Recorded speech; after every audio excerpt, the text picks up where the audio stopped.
Protest شروع ہو گیا 5 fat کے باہر. انہوں نے عمران خان کی انلیگل اریسٹ کا قرار دے دیا سپریم کورٹ نے انلیگل. لیکن میں سب سے ریکویسٹ کر رہا ہوں کہ ہوشیار رہے. انہوں نے پھر سے اسٹرائک کرنا ہے. جب ہم ریلیکس ہوئے, ریلیکس نہیں ہونا جب تک عمران خان وزیر اعظم نہیں بنتے. پاکستانیوں سیٹرڈے کو 2 PM ہم ایک پاور شو کرنے جا رہے ہیں ڈاؤننگ اسٹریٹ کے باہر.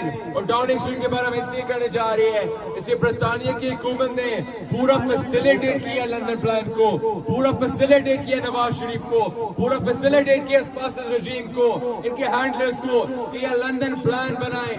تو پاکستانیوں آپ لوگ ڈاؤننگ اسٹریٹ 2 PM سیٹرڈے کو آئے. ہم ابھی نعرے کر سکتے ہیں 5 فیٹ کے باہر. آپ سب پر آئے. کون بچائے گا پاکستان؟ کون بچائے گا پاکستان؟ کون بچائے گا پاکستان؟ نواز کے لیے ہے حق ہمارا, ہم لے کے رہیں گے.